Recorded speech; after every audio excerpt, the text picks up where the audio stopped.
Next Thursday, Starfleet Academy premieres. I've got a really bad feeling about this. I don't know. It's looking sketchy already. I've got some bad news for you, honey. Your show's shit already.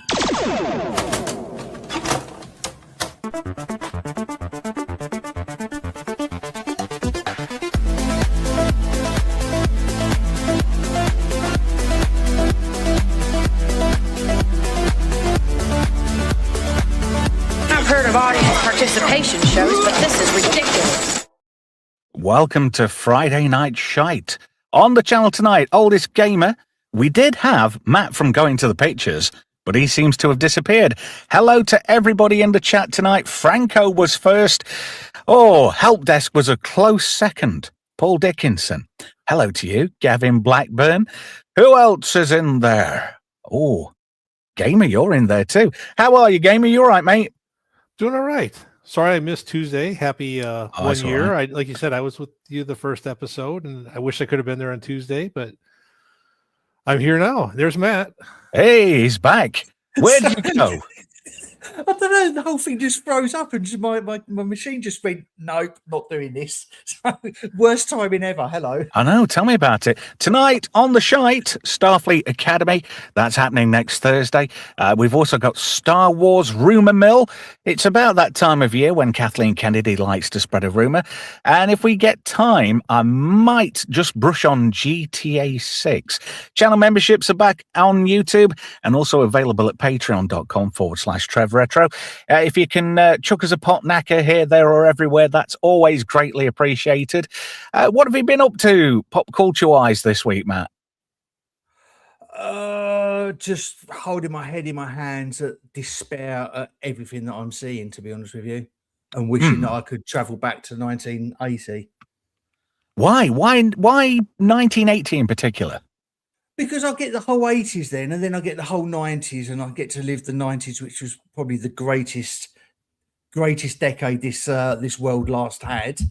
And then I could just start again. That'd be nice, wouldn't it? Yeah, pretty much. Gamer, what have you been doing pop culture-wise over the last 7 days? I've been watching Landman season 1 on Paramount Plus. I find it to be an exceptional series, although I've seen some of our friends like Vex and others commenting that season 2 is possibly going to be a letdown for me, which is kind of disappointing. And also Fallout season 2. Yeah, I'm quite enjoying Fallout season 2. I loving can't get into it. Really? I can't It's get into not season bad. 2. I enjoyed season 1, but season 2 I found very slow going and lacking content. Really? There you go. I'm with Z. I mean, I have 2 episodes to watch tonight. I haven't seen 3 and 4, but 3 was a bit weird. 4's not so bad, to be fair. I've just got to comment. I am loving the rusty ginger look, Z. Thank you. You recommended it on the last stream, and I thought I'll give her a syrup a try. See how it looks. yeah. Does do the colours and cuffs match though? No, I shaved down there. Ah, well, you've got to be smooth down there. The punters love it, apparently. Gavin Blackburn says, "Nice toupee, Z." Thank you very much. Hello to Sword in the chat as well. A wafty crank. Ah, well, yeah, there are WD-40s for that, or R2D2s. Indeed. It just depends. Anybody looking forward to? Oh God, Starfleet Academy. No. No, neither am I. And it's all this wanker's fault. Alex Kuntzman. I do not like this guy. He has fucked Star Trek 40 ways from Sunday. Does anybody want to prove me wrong on that? I'll wait. Well, I actually enjoyed his first Star Trek movie, the 2009 one. I really enjoyed that. It's Get the fuck out. Full of plot holes and contrivances and conveniences. Meet me in Airlock 1. Don't press the button. Really? You really enjoyed the JJ Trek, the first one? I did. The other 2 were absolute dog poo, but the first one was a fair old romp in spite of the lens flare. Oh God, that's what killed it for me. Yeah. J.J. Abrams and his insistence on lens flare every 6. Hello? For a lack Hello, of computer. decent on-screen content. What did you say, Gamer? We lost you You there. disappeared for a second there, Trev. Yeah. See, maybe a power cut. We have got 3 inches of snow here. Have I gone again? Hello? Nope, No, I can hear no. you now. Good, Yeah, your Hello, little sensor computer. disappeared. Yeah. Yeah, weird. Franco says, JJ Trek is when Trek died. I agree with that. Not As for a me. standalone film, the first, like if you hadn't seen Star Trek before, Z's comments are kind of consistent with my son in that we all went to go see it. I already had low expectations, and so I didn't care for it, but he liked it. So kind of like Z, he didn't have, although Z would have the experience that my son didn't have. He liked it, the action and everything. And if you knew nothing about Star Trek as a standalone film, it's probably fine. But I'm with Z. The other 2 films are just absolute trash. I mean, like what is the third film? The motorcycle scene. Yeah. I'm like, come on. And Into Darkness with Benedict Cumberbatch as Khan. God's Yeah. sakes, That was, please. we talk about contrivance upon contrivance. It's just like, no. Benjamin Cucumber Dick. I don't like that guy. And I like him as an actor. I don't. There's something with his face. He just looks a really dodgy cunt. He looks like Pardon he my can French. smell his own farts. Yeah. like the And Sherlock series that he interesting story. Do you know who he used to be dorm buddies with at uni? No. Go on. Judge Rinder. Says a lot, doesn't it? Who? I don't I know don't who's know who that. that is. Judge Rinder? Oh. Yeah. No, it didn't matter. It was like the failed English version of Judge Judy, wasn't he? I have no idea, mate. Oh, anyway, moving swiftly on. Never mind. Hello to Atom Gray in the chat. He says he liked the first one despite some of the plot points. Sword says, when young Kirk drove that car over the cliff with the Beastie Boys playing, yeah. Oh, what's this? Paul Dickinson in the chat says, Cumberbund's mum was gorgeous. Really? I wouldn't know. But anyway, I would love to punch this guy in the face. I am not a mean, sort of like aggressive kind of guy. I stand up for myself, and I'm always there in a good bar fight, but this guy, I could just twat him on sight. He's a knob. It gets you angry. I mean, like when Section 31 and some of the other shows, you don't want to go watching something. You don't like anger watching. And I watched Section 31 because we were doing a stream. I'm like, okay, I'll watch it.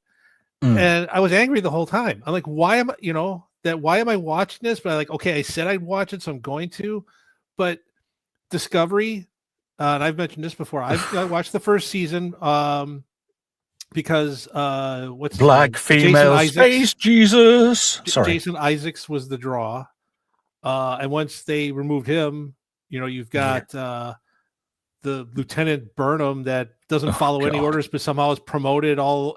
I guess she's a captain. I don't know. I stopped watching.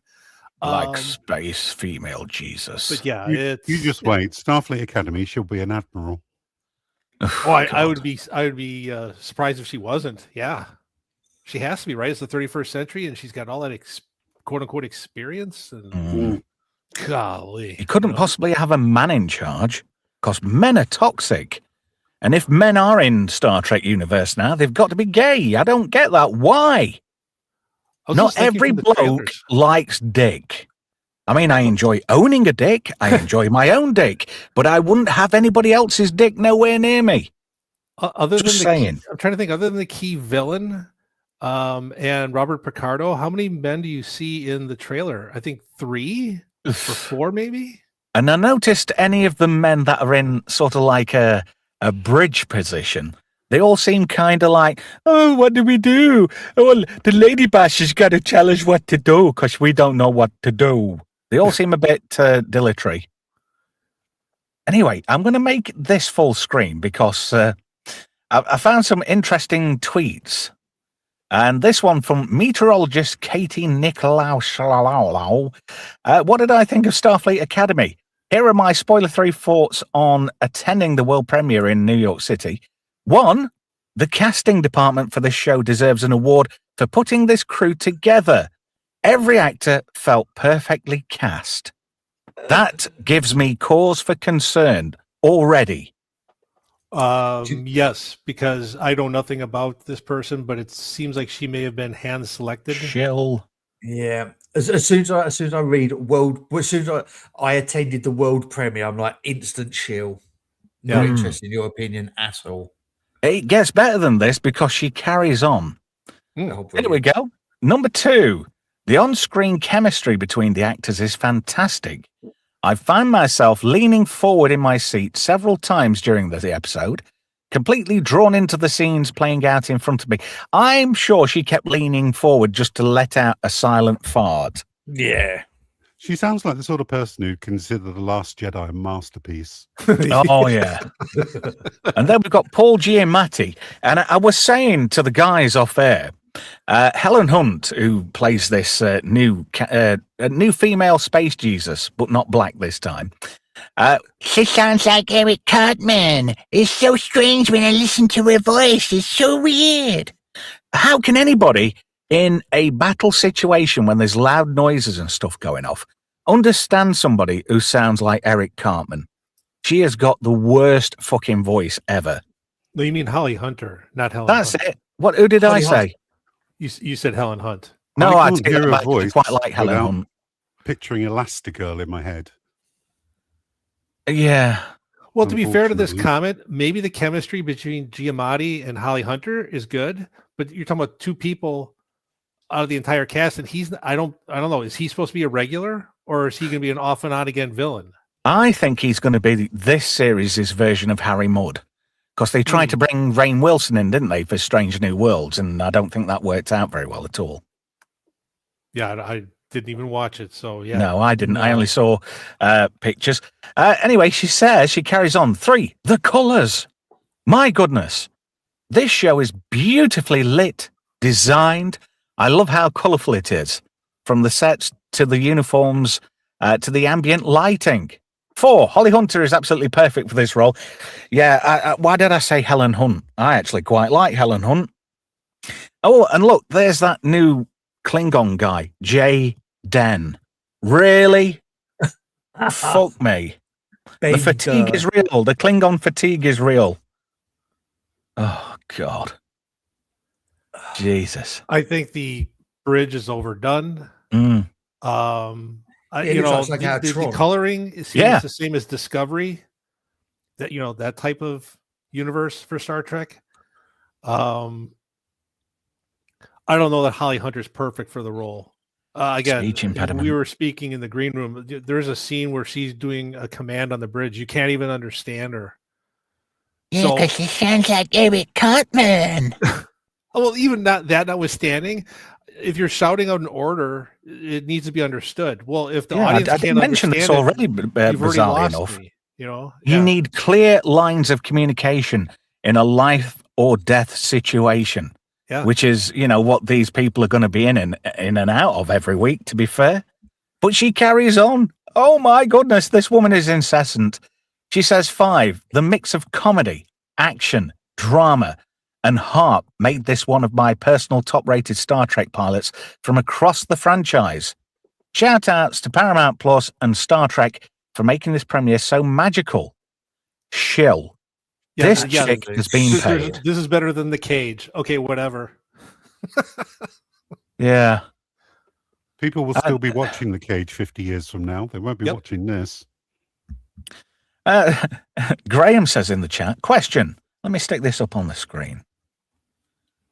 Why is a meteorologist an expert in Star Trek? How much was she paid? Ooh. I don't know.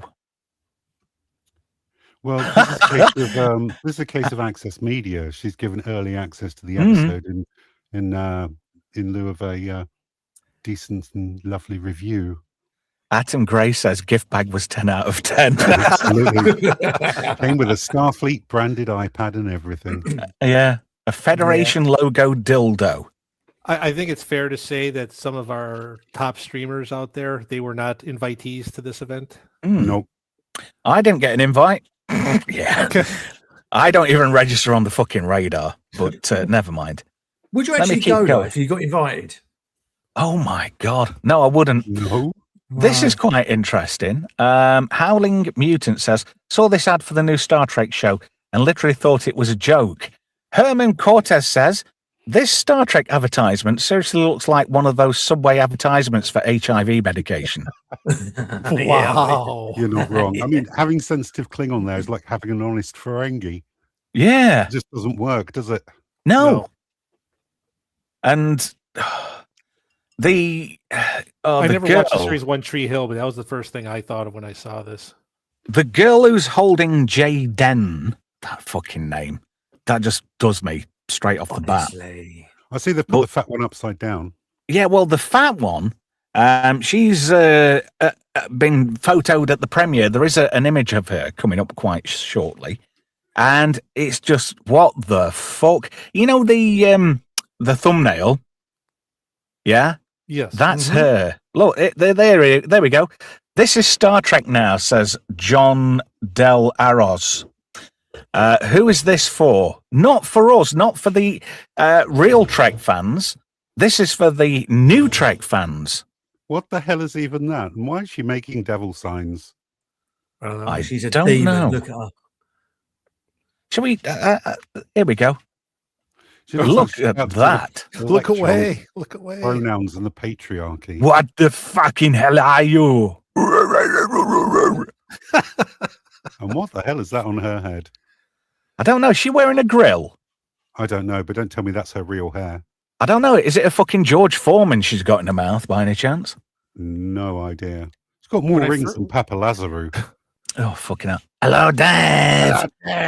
Dave, do you want to buy some pigs, Dave? See, until you told me that she's that particular character, the one that holds out her hand kind of awkwardly in one of the trailers, I thought she was like kind of doing something from Star Trek, kind of in character, like the headgear was something related to it. Apparently this is nothing related to Star Trek at all. This is just how she showed up for the premiere. So I don't know who this is for.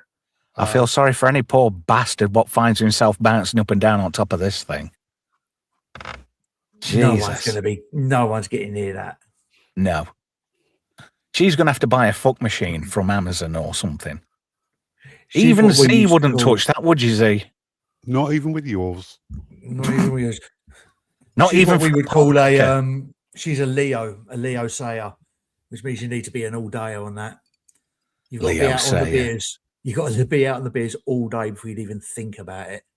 I was quite rude to Leo Sayer when I met him once. I didn't realise who he was. He was in my way and I told him to fucking shift. Please. Sorry, Leo. Nice perm, by the way. Nose ring, says Graham. Who they're trying to appeal to. Okay, let's just take it for granted they're not trying to appeal to us, but you are trying to put your best foot forward. This is a premiere. So you're trying to grab the largest audience for a pay channel because Paramount Plus isn't free. How are you drawing them in? Because the teaser, well, I don't know if it's a teaser trailer, but apparently there's an opening where they're tossing out Benjamin Sisko's name and Kirk, and you hear their voices. So you're trying to grab the legacy audience, but you're really not. So I don't know who this is for. My son's not interested in this. So again, if you're talking about Gen Z and Gen X, then who's left? You can say, well, millennials and in between, but are millennials interested in this? I think it's for people who were at college doing feminine gender studies. It's that kind of crowd because you've got your nose rings covered in tattoos. Anybody under 30 who looks a complete twat. I think that's the target audience. Do you know, no one's interested in this, Trev, because they've done a live stream of they called it a blue carpet event.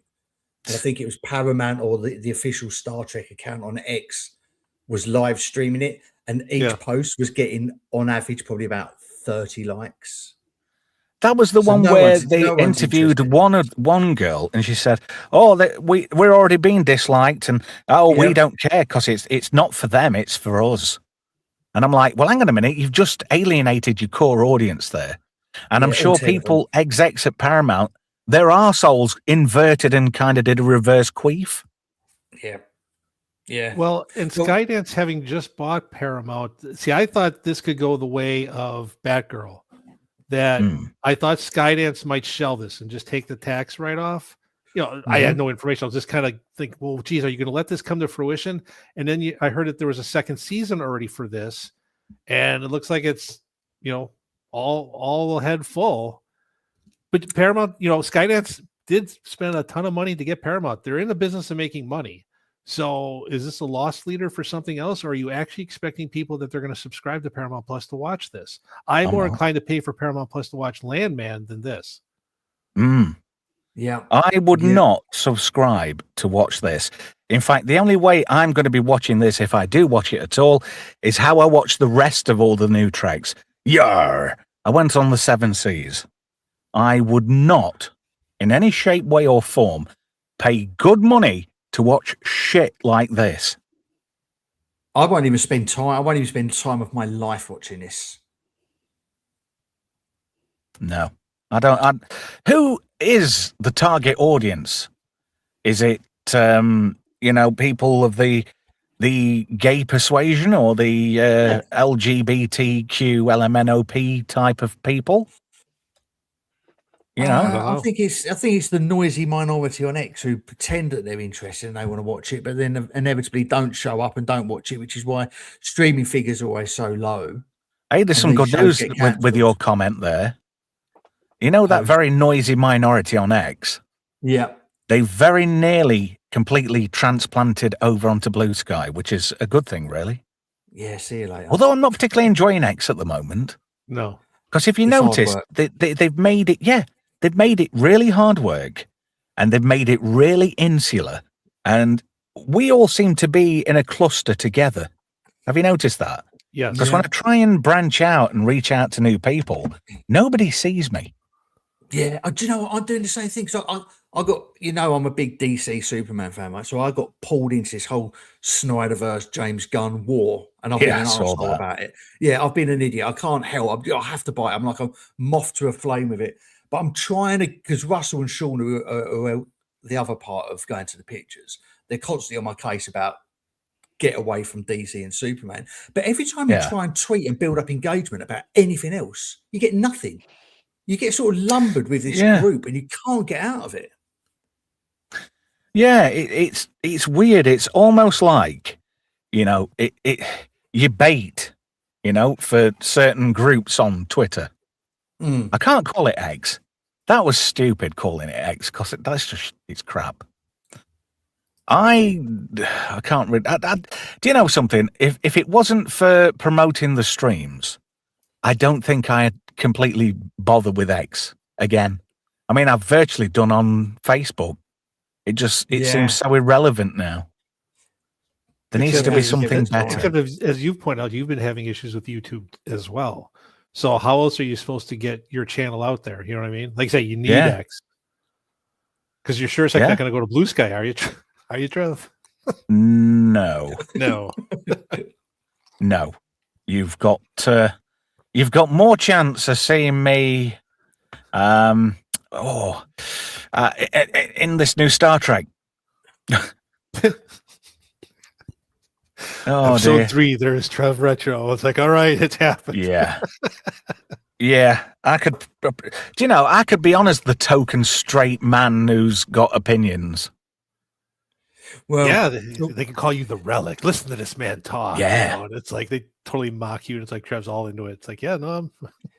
You could have that doctor going, this is a classic example of a 20th century male who had sexist, misogynistic opinions. Too right. Get that last girl in the tits out for me. Let's have a look at your bangers, love. Something like that. Paul Dickinson says, is this live action Muppets in Space? Pretty much, to be fair. Pigs in Space. Yeah, innit? Atom Gray says the trailer has only 50k views, supposedly. Wow. Yeah, do you know what, Trev? I was just looking because they've got a Starfleet Academy Carry the Legacy featurette. It's only a couple of minutes long, but it's got 1.3 thousand likes and 8,500 dislikes. Yeah. So who's this? Like you said, who's this appealing to? Because so far it's no one.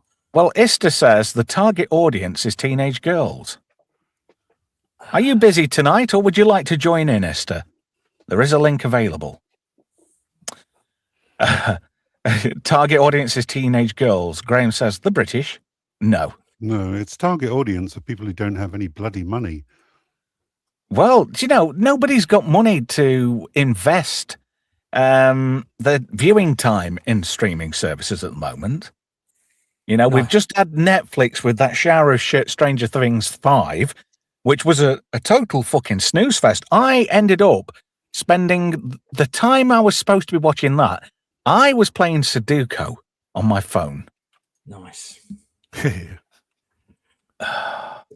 Oh, speaking of X, Graham says there's rumours the UK government are thinking of banning it. I'd like to see how they're going to do that. Yeah, let's see how that goes. You know? Never going to happen. What are they going to do? Take everyone's phone away in Britain and give you a government-approved device? I mean, how else are you going to do that? Fuck that. Yeah. Oh, Melvin Deeply wrenched for £5. Hello, Melv. Thank you. That's 2.5 pot knackers. Heinous looking tart on the thumbnail. I'm melting. How do you think we feel? I'm just going to leave that up for about another 2 minutes, but she just looks like she's got a fucking massive chip on her shoulder. Yeah, there's a surprise. I can actually smell that picture. That's the worst thing. Oh, gold. No. Oh, dear. She looks like a DEI version of a Bond villain. Yeah, Jaws. Jaws. Oh, no. She's a cross between Jaws and Knick Knack. She's like Jaws Quilla. Wow. My God. Can you imagine that? Tattoo, Hervé Villachez is rolling in his grave right now. I'm dead, boss. Oh, my God. Anyway, let me flick over. Oh, my God. What's this? Rebecca Quinn says Star Trek Starfleet Academy is exciting! 3 exclamation marks. It's not me saying it. The rap is saying it. Oh, well, then it's settled, right? There you go. And Jesse Kelly says this is actually on point because Star Trek has always been a show with weird-looking freaks. Oh, Disbrew coming out with a belter at the bottom there. Everybody want to read that one out if you can see it? A masterclass in how to review something positively while scaring off a whole fan base. There you go. Yeah, this is going to be hugely popular. Him and Az are going to have some next level videos for the next few weeks talking about this series, just like they did with another series recently. I'm half tempted to start doing some. How can I put it? Don't you dare! I will get there. Don't you dare, Matt. Just quickly, shut up! Shh. Stop laughing. Here we go. Ista's joined the party. Hello, Ista. Let me just put us back in full screen. Just let me read this out. TrekMovies.com's posted on X. Early review Starfleet Academy Season 1 deftly balances strong characters, Star Trek lore, and different tones. And there we've got Robert Picardo back as the Doctor. And all I'm thinking is he's just doing it as a cash grab. He's doing it for the money. Herman Cortez, excuse me, says, this is like having your eyeballs injected with pure AIDS. Wow. Oh, dear. You gotta be kidding me. He says it right there. Herman Cortez, I don't know who you are, Cyberpunk Cortez, but I am going to give you a fucking follow on X. I'm going to follow as well because that's just. I think I retweeted him something today anyway. But yeah. Oh, let's type that in, Herman. I mean, just for having the name Herman, you know, Herman Cortez. No, that's not him. Okay, Mutant Zero. Cyberpunk Cortez, you want? There we go. Right at Cyberpunk. That's not how you spell it. That's spunk. Yeah, balancing different tones is a keyword phrase meaning, agenda. Right, I'm going to follow this guy now. Apparently, and Z, you'll like this. Apparently, he lives in Mega City 1. What the drock? Yep, it says here Herman Cortez, Cyberpunk Cortez. In fact, let me just put this up on the screen. Right, screen share. He enjoys food rations. Okie dokie. There we go. Says the Global Change Observer, cyberpunk dystopia resident, food ration employer, OCP Junior Executive. Crikey, who's got the industrial strength vibrator going off in the background? So it's cutting the grass. Holy shiboli. Yeah, sorry, that's the lawn work. Let me I'll mute when I'm not talking, but do you know what the premise of this show is? What? Star Trek? The Academy, the whole premise is trying to reunite a lost child with his mom. It's not the Borg, it's not Klingons, it's not the Dominion. It's they separated a family, a child from his mother while they sent the dad to prison, and now the Starfleet officer Holly Hunter feels really bad and won't rest until she reunites the child with their mother. That's the whole fucking premise of this ridiculous show. It's all right, you can swear on this one. We jumped the shark last week, so I don't care. You can say what the fuck you please. I am anyway. Tuesdays where we do the normal programming. This is Friday Night Shite, where we don't care. But this is going to really boil my piss because it'll be... where to next, Captain? Say the curse of the dead man system, please. Warp 6. Knuckle, excuse me, Captain? I said... Say the curse for the dead man system, what is? It's fucking Erica Cartman. That's all that's going to go through my head now. Emergent Perspective on X says, here we go. We've got another visitor. Hello, Graham. Good evening, ladies, gents, everyone here. It's nice to make it. My kids have finally decided to fall asleep, so I've got some free time to jump on. Nice. Maybe you should give me some Benjamin before bed. You might go to sleep early. Said Helen Hunter or whatever the fuck her name is. This is good. If it's this bad now, imagine what the later seasons of it will be like. Watching a TV series hoping that they don't get political. First half of the series, second half. That is on point, I think. 100%. Except the second half, she'll probably have a schlong hanging out. Oh, yeah, vibrators off again. Yeah. You're not even going to get a good first half with this show. It's going to start off all blue hair, trust me. Who's got the gardener in? Sorry, that's me. I'll turn it off. Oh. That was a joke. That's all right. I just thought I'd play along.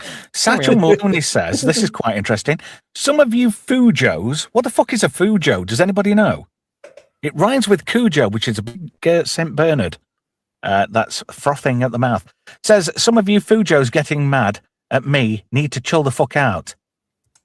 I said I liked it, whatever that is. Probably in the bum. Oh, that was me. Oh, sorry. Fancy a bum? I haven't got that anymore. Hello, computer. I've got that, though. Oh, this is great. I like this. Marie Isabella says, they just keep destroying beloved shows and movies with that garbage. Get woke, go broke. Classic. Yep. I'm surprised Paramount hasn't fucking learned the lesson. How many shows is this now? 4? Well... I don't know, Picard, Strange New Worlds, Lower Decks. Discovery, yeah, that's 4. And they released Section 31. Section 31. Yeah, well, that was a direct to fucking VHS, wasn't it, really? Treb, a Fujo are those weird people who watch anime for the relationships. For the shipping, it's mostly women.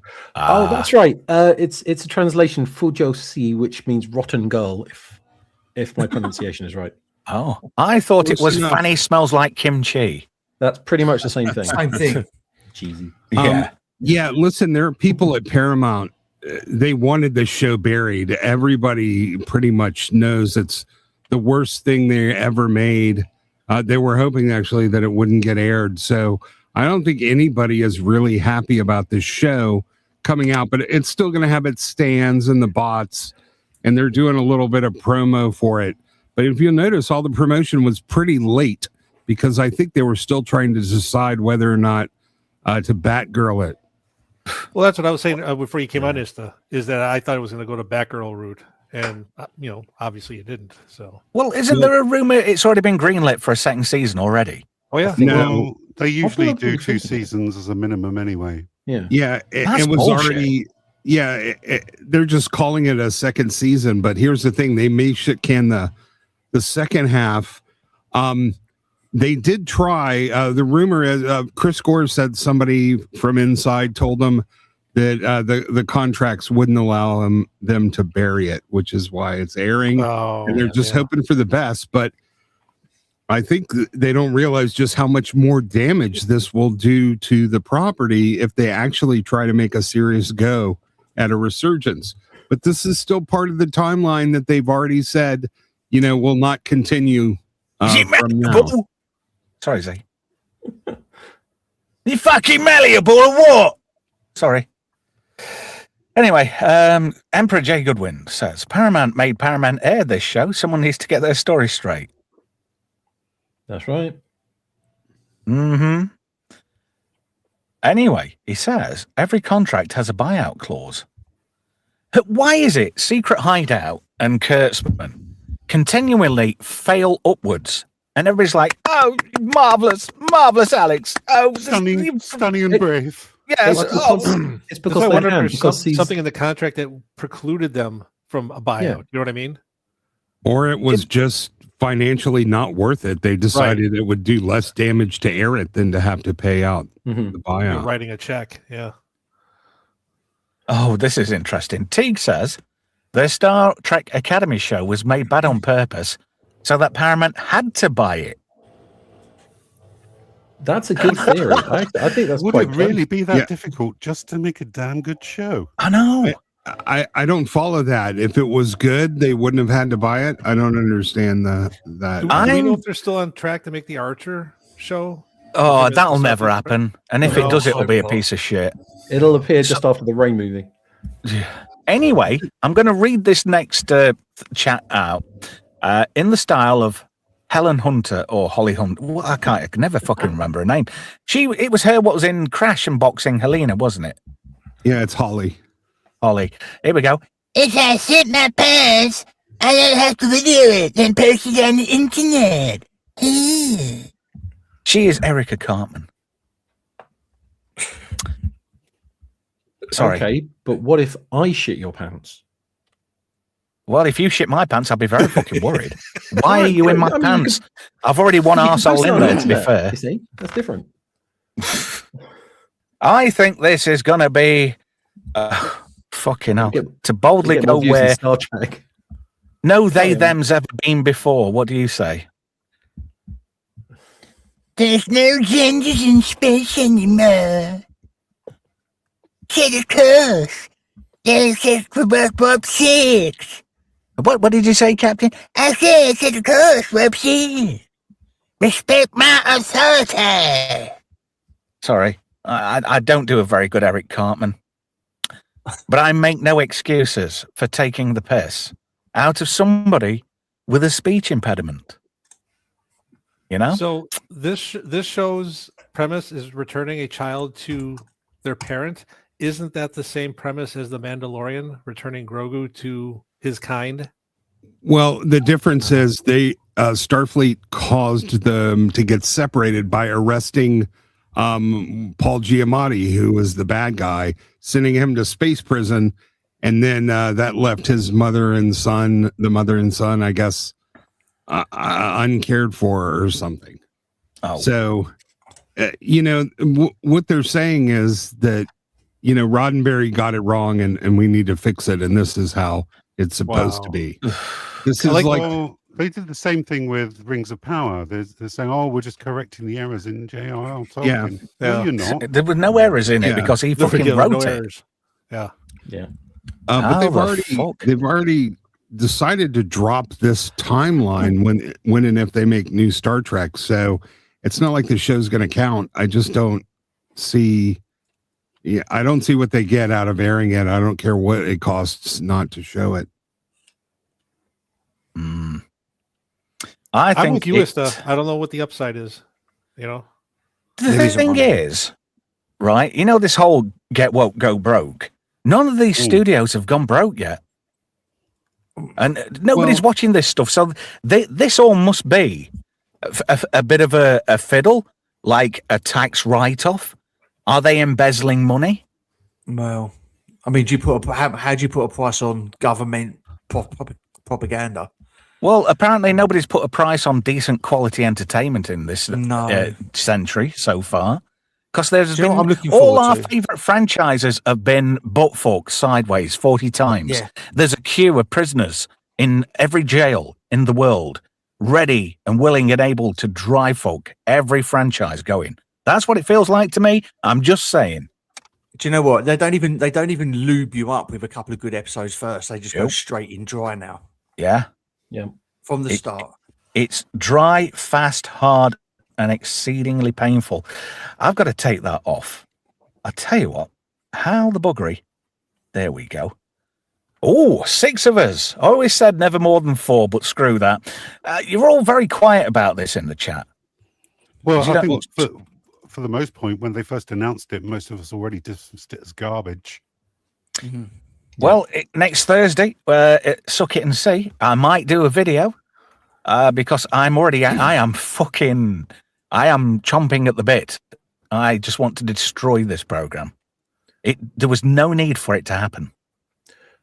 What I am annoyed about is the fact that the original interpretation of this was supposed to be a continuation from TNG. The first time Starfleet Academy was written about was set just after and Picard and various other crew from that timeline would actually be at the Academy. It never took off because there wasn't an audience. People didn't really want to see it. So it just sort of like sat in production hell for sort of like 20, 30 years. People are still not interested in seeing Academy stuff in Star Trek. No. Yeah, if you weren't interested in this in the 1990s over linear television, why would you be interested on a pay site? Yeah, exactly. It doesn't have an audience. It shouldn't be made, and I hope it goes in a closet and dies. You can't say they're going in the closet. You're being a phobe. You're being a phobe. Sorry. Well, it can Gav come out says Warner's 50 billion in debt and Paramount are 30 billion in debt. I think all these big studios are in debt. They're not making anything people want to see. Yeah, and they have gone broke, which is why we've seen all of the consolidation and mergers of the studios, because they just don't go out of business. That's what happens. They get sold, they get merged. And that's what's been happening for a while. Where does Paramount have the money then to try and buy Warner Brothers? Their aspiration, I think they were clamoring. They were going to try and get angel investors and bankers. Yeah, they get money from Daddy, Larry Ellison and the Saudis, and but they never buy the things with their own money. It's always about spending other people's money. That's always the name of the game and corporate. The famous one that springs to mind is when Elon Musk bought Twitter. He got loans for it using Twitter as collateral, even though he hadn't bought it yet. So he got the money on something he hadn't bought by using it. I still don't know how that's legal. Well, that's how rich people play the game, isn't it? That it's never their money. Yeah, it's legal because they're the ones that made the laws. So of course it's legal. Yeah, it sucks. Yeah, when you're playing a game with very special rules and you're the one making the rules, that's why the game's very special. It's special for you. Yeah. LVO, thank you, Goodwin. Yeah, as Gavin pointed out, the only reason Discovery lasted so long was because Netflix was paying for it. Yeah. And then it became something like, it was their flagship signature show, even though nobody watched it. I guess they didn't want to deal with the loss of face. They did finally cancel it. It got to the point where they couldn't afford to make it. Interesting thought that's just popped into my head. It's all gone very quiet about Star Trek Legacy. Now, if this show is a total dumpster fire and it's the death knell of the Trek franchise, that means no more Trek, This Archer series is never going to get made. Nothing else is going to get made. I mean, is that the name of the game? Are they going to try and bury the franchise and then get the Roddenberrys, what's left of them, in a bit of a financial corner, and then somebody's going to buy them out and get it for cheap? I thought they were going to try and make movies again.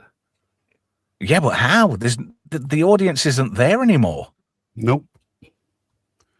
The audience has gone. I mean, like Gen X, we are sort of like the midway point of what's left of the original fans. Yeah. You know, I mean, the original fans are dying out thick and fast, unfortunately. We're not far behind them. And newer kids and generations aren't that bothered about Star Trek. You know, everybody's a little bit fatigued. Yeah. TNG had one hell of a following, and they struggled to get an audience in the movie theaters. Oh, yes. Yeah. Yeah. So I mean, good luck with this crap. I remember to begin with, TNG was not liked. There were calls to cancel it because it didn't include Kirk, Spock, and Bones. It was it had to fight to actually stay on the air, to actually get those fans. By the time it had done, though, at the end of season 7, it had 30 million viewers a week. It did, because people realized that it was Star Trek, just a variation of it. None of what's happening out here now is Star Trek. I think people put their own pet projects out there and then just shove a license on top of it, just so it's part of a franchise rather than just an independent. I guarantee that's what happened with Discovery. How Kurtzman is still in the entertainment industry is totally beyond me. He's either blowing somebody or he's got pictures of somebody getting blown. He hasn't annoyed anyone yet. He's fucking annoyed me. I had this wonderful theory about the fact that J.J. Abrams doesn't get any work now because his wife managed to piss off a load of people in Hollywood, because she's the one who started the Me Too movement. And so she annoyed everybody at the top. So he doesn't get any work now. Did anybody see that thing what was floating around the internet about Jerry Ryan during the week? No. It's her fault. About Jerry Ryan on the internet. It's her fault Obama got where he is. Yes, Well, I've heard that before. The Illinois politics at the time, so her husband was running for the Senate. Whatever news media organization allegedly released their divorce papers. It made them look bad, and so he withdrew. And then you had Alan Keyes trying to run, and that went sideways. So Obama won, and he was a senator for, I want to say 2 years. I don't even think it was that long before he started this presidential run.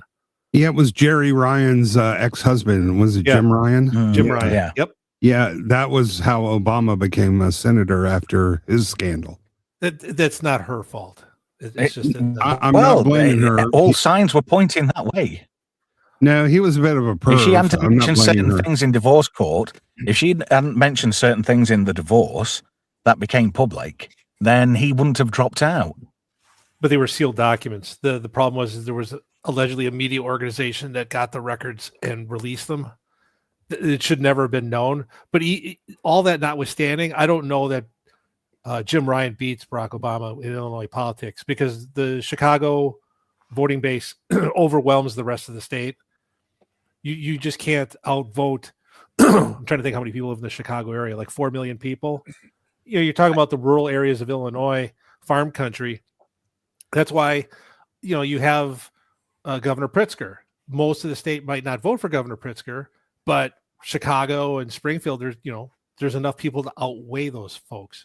Can I just draw the line there? Because everybody in the chat's going no politics, and I kind of agree with that. So I'm going to end it there on this one. I wasn't really trying to go down that path. I know, but I'm just trying to avert a car crash before one happens.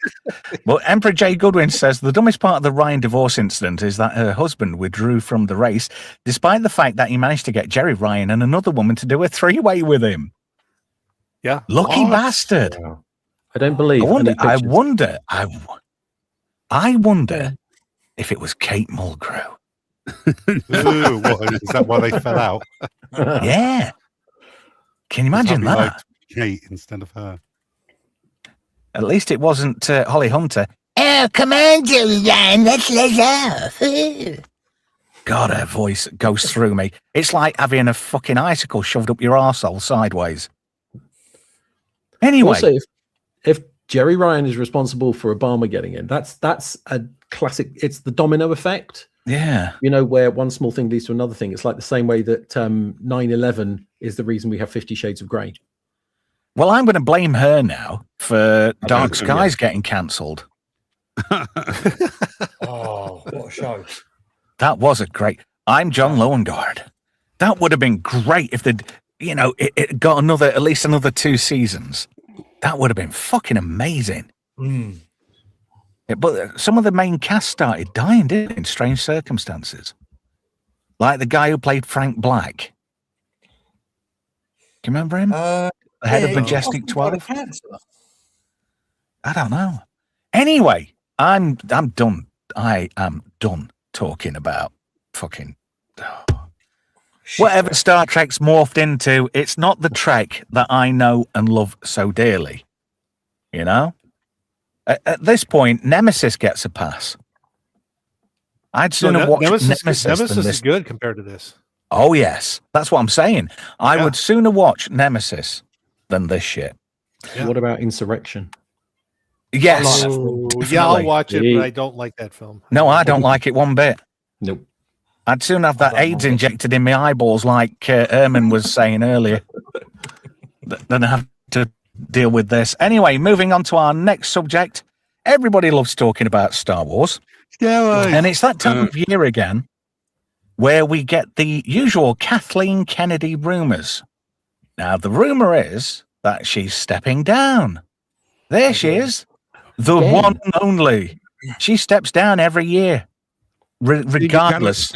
You got to stop putting older pictures where she looks good. She literally looks like an iguana at this point. And those are the pictures you need to show. I don't know. She's a reptilian overlord. She looks like Palpatine. I would not. She does. There you go. I would not do that. I would not touch it with your lightsaber. Oh, I mean, she looks scarier than the Star Trek deck you just had up. I've got to go to Tasha Station to pick up some power converters. Sorry, I meant to stop doing that. Yeah, you like that voice. I think you're gonna. That's a keeper. I know. The only way this chick is leaving Star Wars is in a fucking box. Yep.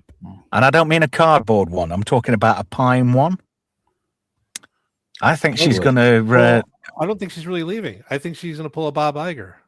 Where she does this every year. She steps down. She says, I'm going to step down from Lucasfilm. She does it every year. Every fucking year. She has not said anything. That's the point. It's everybody else is saying it, but she hasn't said a goddamn thing. So why is it being widely reported that she is stepping down, and then, Dave Filoni... Well, I've heard 2 stories. One minute, it's Dave Filoni. He's going to take over, but he's not going to be the head of Lucasfilm. He's going to jointly share it with somebody. Now, there was talk... There was a girl he's going to share it with. Yeah, Linwin, some Welsh chick. Linwin, I think it's Linwin Davis. Yes. And now it's rumored he's going to be doing it with Favreau. But then that rumor's gone sideways as well. So there's a lot of consistency in the stories. Oh, who said Favreau? I haven't heard that. He's got way too many projects he's in the middle of. I haven't heard anything about Favreau. Am I dropping out a little bit, or is everybody else dropping out? Am I dropping out a bit, guys? It's you. You're dropping a little. out. Yeah, John I think it's Favreau the was head of smells. Lucasfilms. That would be better than the other 2 options. Yeah, I think so. But there's so many rumors. I don't think he wants it either. Like that would he wants to make stuff. He doesn't want to run stuff, and it would only be worse for his career. That's the problem. Nobody wants to run this. That's like after the Titanic hits an iceberg. Okay, who wants to be captain now? Yeah. Nobody wants this job. The way I can see it working is if Favreau's in charge, Favreau would then have his original vision with The Mandalorian before they stepped in and made him change course, allegedly. I think Favreau running Lucasfilm would be infinitely better. We wouldn't have had a problem with The Mandalorian season 3. We wouldn't have gotten Ahsoka, or at least not the Ahsoka we got. It's Linwin Brennan. That's her name. Yeah, I thought it was something like that. And Dave Filoni. So you'd be replacing one woman with 2 women. I don't see how that helps. Yeah. How funny would this be if it's just rumours put out by Dave Filoni to try and keep himself in a job. I think it's rumours put out by Kathleen Kennedy so she can read the newspapers and just laugh quietly to herself. Yeah. I still say she's going to die on the job and she'll go out in a fucking box or a coroner's bag. That's the only way she's leaving Lucasfilm. Who's done more damage, Kennedy at Star Wars or Kurtzman at Star Trek? Kennedy. No, I'd say Kurtzman. I don't know. I think it's 6 of one, half a dozen of the other. To be truthful, I would put Andor and Rogue One as high points for her versus Kurtzman, where they're all. Well, we've had a slew of bad movies, but I just thought we'd quickly reflect on the amount of tripe they've been putting out on Disney Plus, like this complete fucking shower of shit. Well, Mandalorian season 1 and season 2. What do we think of the Mandalorian? First 2 seasons I thought were great. 2/3 are great. So, did anybody go and see this movie? Has it even come out? That's how interested I am. It's out. No, it's out this Comes out year. in May. I don't think I'm going to bother. No.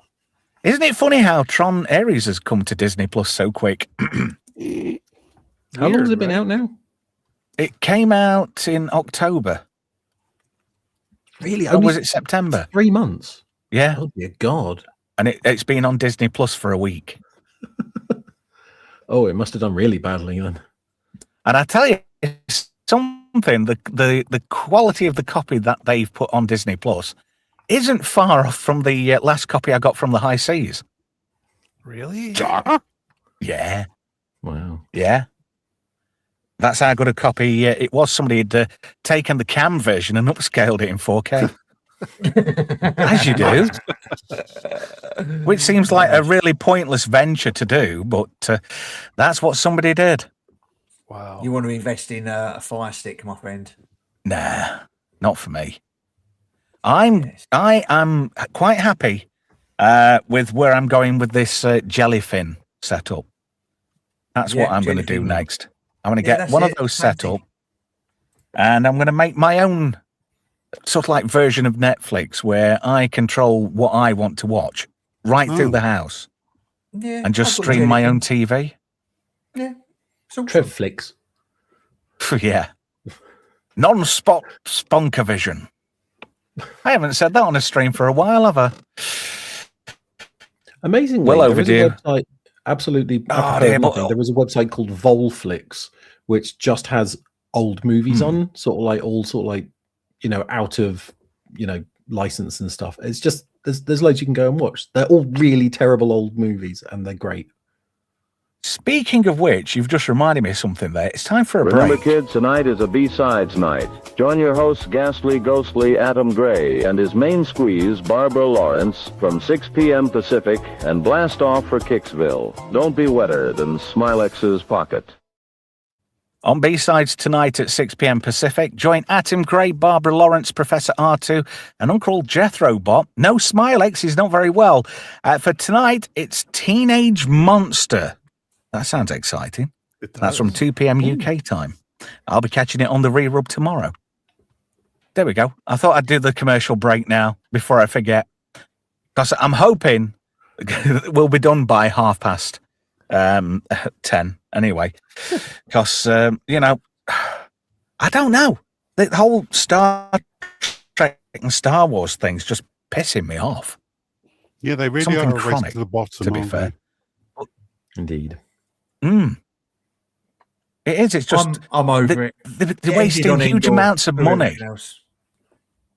Well, I mean, look, we've got movie after movie since what is now 6, and you've got the fucking like the JJ verse and Ryan Johnson's bastardized effort, and then you've got like Rogue One and all that malarkey, and nothing's different, nothing's original. It's all derivative of the same thing.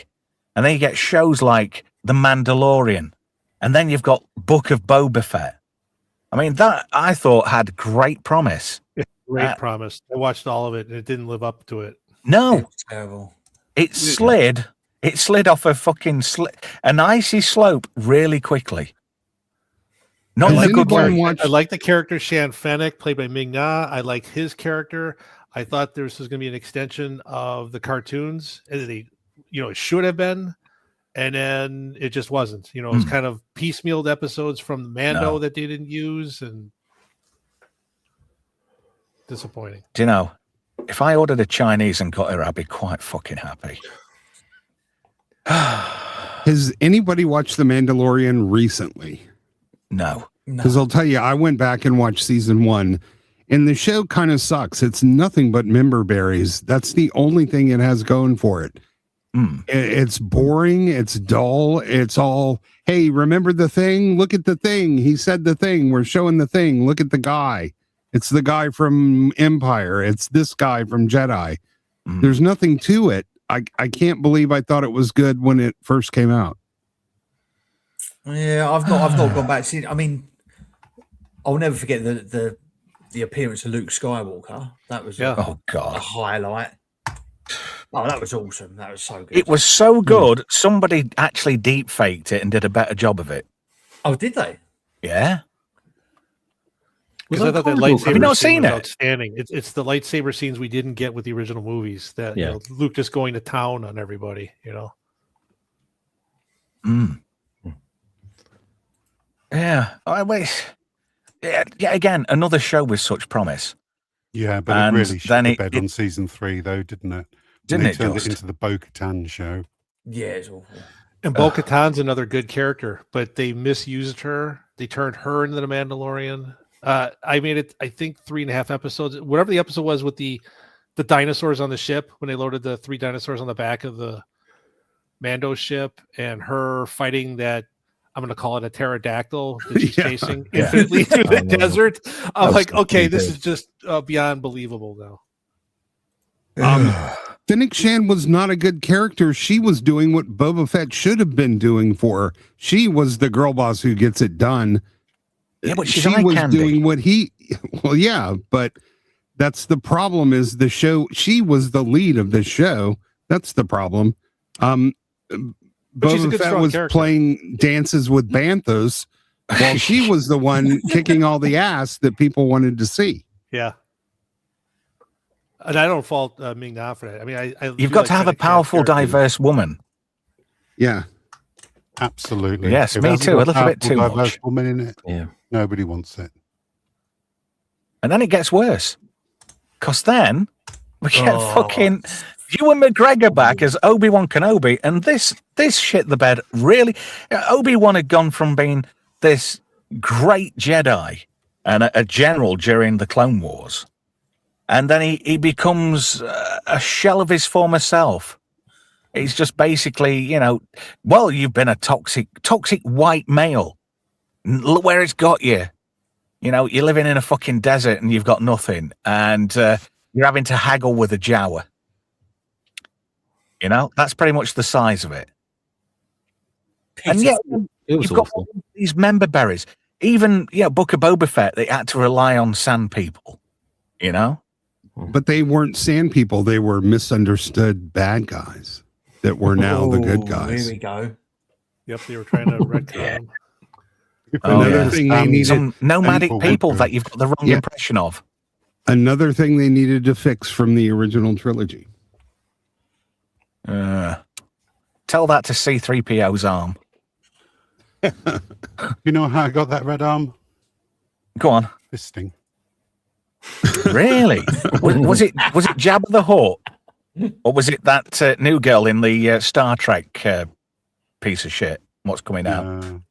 And yet again, you've got Ewan McGregor, fantastic actor, and he reprises this role. And it's just, this was his retirement fund, I think. I think they chucked and go, why didn't you racists like it? Yeah. It's Well, they funny want a that. season 2 of this, or he wants a season 2 of this. You know something? It's amazing that when a show fails now, it's not the show that has the issue. No, it's the the audience fans. that's the issue. Yeah. Yeah. There's too many toxic white people. Hang on a Well, minute. Whoa. isn't it? That's racist. Well, It's this is what funny you're going to that- get with Starfleet. This is what you're going to get with Starfleet Academy. You know, after a week, they're going to flip it that it's the heterosexual white male's fault that this show is failing, and they've been playing this game for 15 years now, and it's boring. Do you know, why is it, you know, for the last, I don't know, this has been happening a long time, but it's just open season on Whitey. That's all it is. Yep. And especially men. It reminds me. Everything's become about racism. It reminds me of that bit in the, I don't know if you've seen Simpsons. You have Principal Skinner standing outside a burning building. He's going, "Am I out of touch?" No, it's No, everyone it's the else that's kids wrong. that's wrong. Yeah. It's that. It's Oh annoying. dear. This series We live in was a the world of beginning equality lightsabers where not nothing's being able to equal kill or people. fair. It's Yep. fucking weird that. What an irony. Oh, what we are nowhere near the vision of the future Gene Roddenberry had for the human species. We are nowhere near that. In fact, if anything, I say we've gone fucking back 50 years, if not further.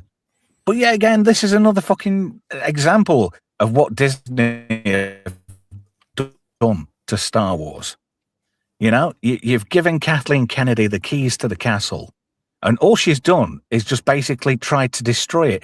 This whole show here just made Obi-Wan look a twat. You know, he's got to redeem himself by, you know, he's got to rescue Princess Leia.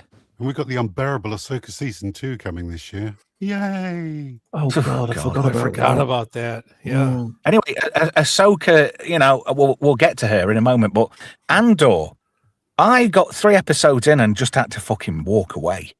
I love both seasons of this show. Really? Yep.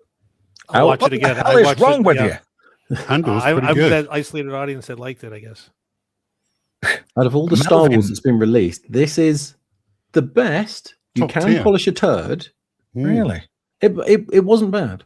You've got to give it to the right person, though, and Yeah. Tony Gilroy was the right person to give this to.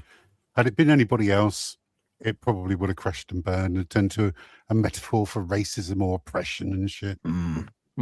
I'll tell you something, you know, I think Melv should not hold back on his opinions. There you go. What's this? Can you 2 girls get a private room, please? Who are you on about? Who's he on about? It was the thing about the show was made on purpose, so Paramount would have to buy it. It doesn't make any sense to me, and I was trying to get him to explain what he means, but it's not tracking. Oh, right. Oh, well, personal dramas aside, it's about Star Wars now. Get with the times, kids. Marvelous. Previously, on B-sides. I wonder where I've heard that voice before. Anyway, Yeah, this is the Andor. perfect No, companion to not for Rogue me. One. I kind of know what's. Absolutely. Yeah. Yeah, well, of course it is. But I know what's going to happen to this guy, so I didn't bother. You know? Well, that's I not thought the saying you're not lead up going to to that deal with was the prequel really well trilogy written. because you know the outcome. Well, you know, It's the what's the point in journey, watching Beth. this? You know where it's It's going. the journey. I'm with you, Trev. I didn't bother with the second season. What's the point? It's a prequel to a prequel. I know what's happening. Yeah. You know where? You know what the destination is? He's fucking dead. Yeah. So what's the point? No, I won't invest in time in this. It's like going to a brothel and ended up giving yourself a wank. I'm just saying it's all. You know? Oh, I've saved myself 50 quid. I'll service myself. There we go. That's value. What's this? Looks like AI Paul McCartney. Who are you on about? This guy. Yeah. Yeah, Just a Billy little bit. Shears. Paul McCartney died in 1966, was it? Yeah, it was replaced by a clone. He does a little bit, doesn't he? That's Billy Shears, anyway.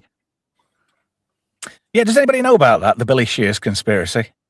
Yeah, I've heard Paul it. McCartney died in 1966, I think it was, in a car crash, along with Jane Asher, who he was going out with at the time. And he was replaced by MI5 agent Billy Shears. And there are references to Billy Shears and the fact that Paul McCartney's really dead in the Sgt. Pepper album. Well, he had an excellent solo career, that Billy Shears, and obviously with Wings as well. He kind of did well for himself, didn't he? Well, Not yeah. too bad. and he's getting a government pension from MI5. Good on you. Anyway, you're on about ass poker. Talk of the devil. Here she is. This show's dreadful. It was. And I tell you something, I thought less of Michael Biehn for being in it as well. He did that for the less money. of Rosario Dawson for being in this. She looked like an arthritic old lady swinging those lightsabers around like they were baseball bats. I thought it was Clerks 3 to start with. But... I really thought Ashley Eckstein should have been able to reprise her role from the cartoons, because the voice and everything, because they used other actors from the cartoon series into here. Rosario Dawson, I don't fault her. She campaigned for this. I mean, she had posts on, was it on X or Facebook, wherever they were, where she was like in a pose and she had the Ahsoka, the whatever you call those hanging down from her head. So I'm like, all right, she's into this. So maybe we're going to get a good portrayal of Ahsoka. And she's just stiff. What's stoic? I mean, everybody's stoic in this damn show. Yeah, but that's not the problem. You could have had Sir Laurence Olivier play Ahsoka. It would still suck. It sucks because the writing is bad. Exactly. Like Ashley wouldn't have changed a damn thing about they're stoic because the writing is stoic, because the script's bad, because it doesn't make sense. Yeah. You're just rearranging the deck chairs on the Titanic at this point. I said the same thing about the 13th Doctor. Dame Judi Dench herself could have played it. It still wouldn't have made those dogshit scripts any better. Yep. Oh, I should have picked her. That's better. Thanks. Yeah, I like that. I'd sooner pick somebody who'd done a Christmas season in Panto to play Doctor Who and write it, because they probably do a better job of it. Oh, I'd love to see Judi Dench play Ahsoka, man. Can you imagine? Oh, God. Instead of lightsaber, she's got 2 walking sticks. That'd be great. You're a dinosaur, the relic of the Cold War. You don't belong here. Go away. Relic of the Empire. Yeah. Fake Jedi powers in this show. It's what I refer to as fake science fiction. This is just terrible. Sabine Wren, for God's sake. If there ever was a Mary Sue greater than Rey, it's got to be Sabine. Sabine. Yep. No, Star Wars itself is fake science fiction in a good way. This is fake garbage. It makes garbage look garbage. Star Wars is space fantasy because it doesn't really try to relate what's going on to real science fiction ideas, but that's okay. It's really space fantasy, and that's a legitimate genre. You don't really I don't have a problem with about that. Yeah, I would consider Star Wars real science fiction. Disney Star Wars is fake science fiction because it's badly written, and it's, you just go on from there. You can't stay consistent within your own lore. The whole I tried hard enough and now suddenly I'm a super Jedi. No, no, it doesn't work that way. Well, I mean, we agree it's just bad, but the vast majority of science fiction writers don't consider Star Wars science fiction, and because that's not really the point of the show. You see, they're not extrapolating our ideas into the future. They're just making stuff up, like wings in space, for instance, that sort of thing. Like space whales. Or they're not even trying to make anything thermodynamically possible. That's okay. Yeah. It's more like, Lord of the Rings in space sort of thing, which I'm totally okay with. But space whales can traverse galaxies better than ships. I mean, what the fuck was that about? That was just total bollocks. And apparently, I don't know how true it is. Claudia Black's caused a bit of controversy because she's not been asked back for season 2 of Ahsoka. And she kind of called Star Wars out, didn't she? Saying, "Oh, how can you do that to a working single mother? Even though her kids are in the 20s, that are actually like the kids she's got are in the 20s." Isn't her character dead though? Her character's in the other galaxy. Yeah, but didn't they want her back? They just didn't offer her enough money to her satisfaction, right? I think that's the real case there. Yeah, there was zeros on the check. Yeah, that's different than not being asked back at all. That's the difference between her and Jeremy Renner. No, he didn't get offered enough money, but they did want him back. Yeah, same with her. Yeah. That's different than Brie Larson, where they didn't even ask her to come back. Sort of thing. Do we remember? I think he's. I think he's space switches on the ship or no? Under with work. Were the space switches on the ship? Or was she left in Sorry, the I didn't hear that because I dropped out. What did you say? Were the space witches? Well, she's on the stuck in ship the other that galaxy, returned isn't she, to our at present? galaxy? Yeah, I thought she was in the other galaxy. Yeah, she is. Yeah, but, she's you stuck know, in our galaxy. The way that show's Apparently. written, it doesn't matter because they'll just move people around nonsensically as they need them. Yeah. But that was the most magnificent robot sound I've ever heard, Trev. Can you do that again? Sorry. Yeah. I could try my best. It's all this talk of Doctor Who. Oh, white, wee, white, Now- wee, Z, oh. Listen, Thumbs to the wall. I do have to say that Michael picture you have up, Portillo. Sorry. that slide, Exterminate. Sorry. she looks amazing on the slide that you have up. That picture, she looks fantastic. That would give you the false idea that the show could be good, but Yeah. it's not. Yeah. It's not. She's all right from the lips down, to be fair. That was a good impression. But I was hoping this was going to get cancelled because how can you make a what? You Did I went do a robot Dalek again. again? Yeah. Good. Oh, Michael Portillo. Oh, I failed my MOT on emissions. Oh, sorry. The sad thing about Ahsoka is it is always going to be Ray Stevenson's last performance. Yep. He was the best thing about it. He was Yeah, I agree. he was incredibly good. He acted it. He chewed him the and scenery Shin- up perfectly. Him and Shin Hati were the only things worth even looking at on screen. But the thing about Claudia Black is I watched the whole show. I didn't even, and I love her. I'm a fan. I didn't realize that she was in the show. I didn't even recognize her. So, like they with do the a amount of close-up on makeup the she space was witches, wearing, you can tell it's her, but it's so brief, yeah, you could put anybody in that makeup. But they did replace Ray Stevenson with Boomerang on it. You know, the guy who's, because they didn't end the character. He's coming back with a different actor. Yeah. The, They've replaced him with his stunt double, Hound haven't in they? Games of Thrones, isn't it? I forget what his name is. Ah. Yeah, I'm coming. Oh, yeah, with Rory McCann, That's who Rory was the McCann. Hound. Yeah. Yeah, That's him, right. yeah. Hmm. Interesting. Yeah. It's, I don't know. How can they just keep flogging shit? Yeah. Well, here's how most of Star Wars has been. Instead of like developing a plot and a story and moving it forward and having characters that change and grow, they present you with a situation, they tell you something is not possible, and then they just do it. And then they tell you somebody's dead, and then they come back. And then they tell you someone's gone forever. There's no possible way we can reach them. And then they just reach them. And then they tell you somebody can't use the Force, and then they do. That's how they write Star Wars. And the worst part is, if you don't like it, you're the problem. No, you're the bigot. You're the racist. You're the Yeah. Insert slur. It's like dealing with somebody who's in Antifa. yeah. You know? I don't mind being the problem. I think all of us have been judged as problems during our whole life. It's the other things they call us. It gets better. What about this train wreck? Huh? Stunning and brave. You know, I met Leslie Headland once at a bus. Yeah.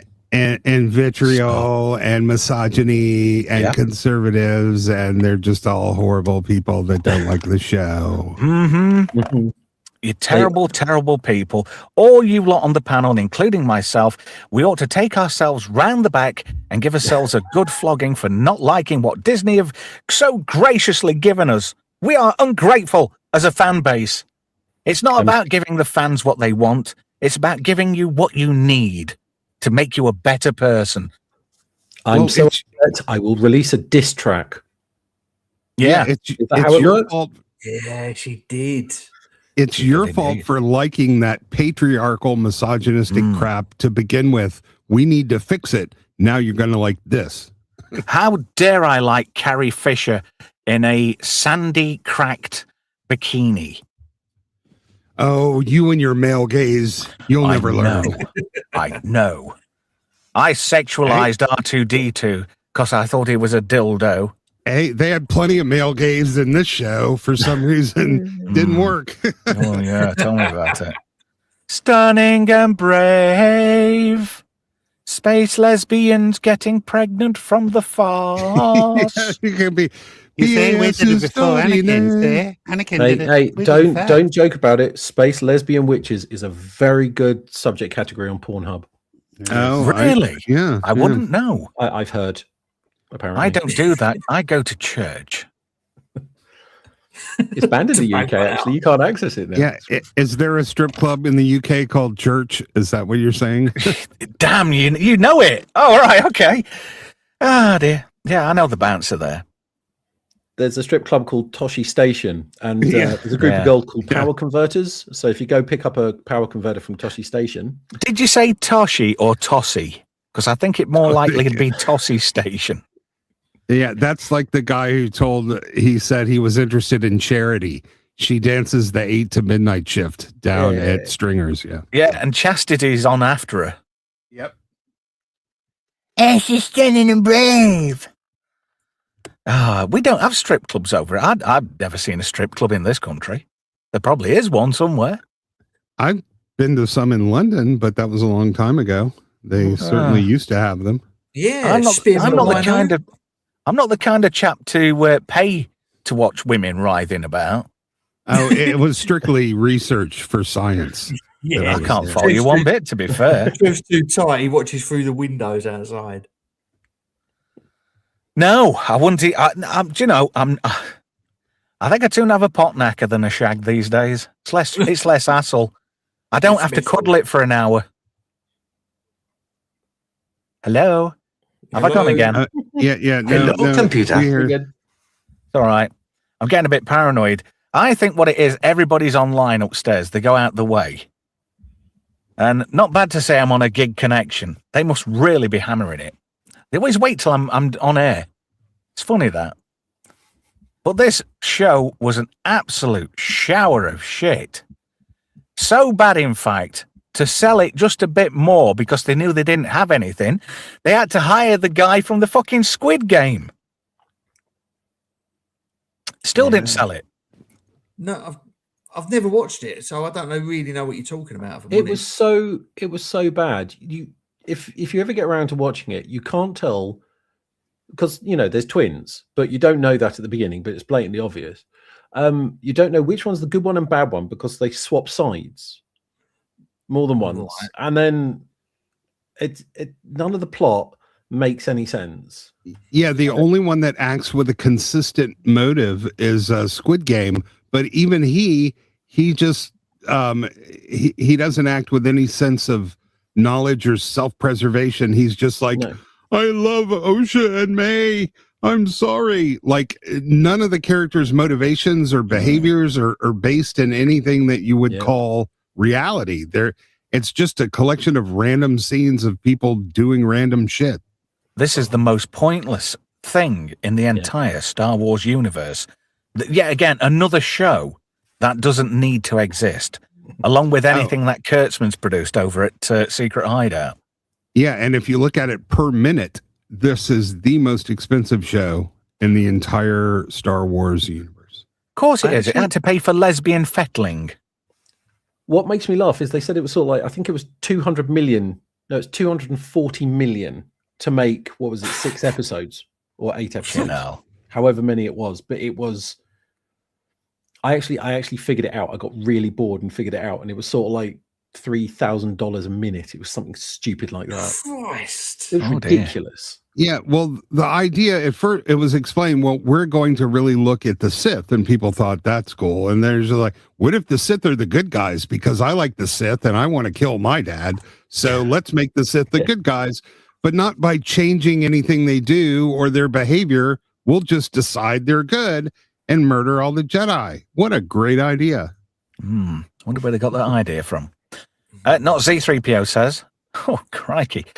Did you say $12,700 per minute, Graham? I said less, but I think I was working on old figures where they said it cost 180 million, and then tax things came out and they realized that they actually spent a hell of a lot more on it. Yeah, and then they realized they were talking British sterling, so they had to convert that to dollars, which raised it again. So, Atom Gray being controversial. Yeah. No wonder that AI loves you so much. It's coming for me now. Apparently, talking about Federation, the person running the Federation gets you in trouble. So I'm not going to mention that again. Oh crap! I've already mentioned Obama, haven't I? So I've kind of fucked it this week again. Yeah. Oh dear. You launder money when you want to take dirty money and make it look clean. Yeah. This is the opposite. They already had clean money. They didn't need to launder it. They needed to send it into dirty places. Yeah. So it's this actually isn't money laundering. This is embezzlement.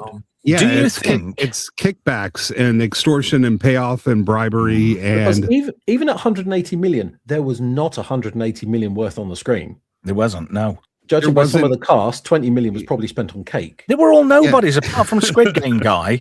All the rest of the cast were so forgettable.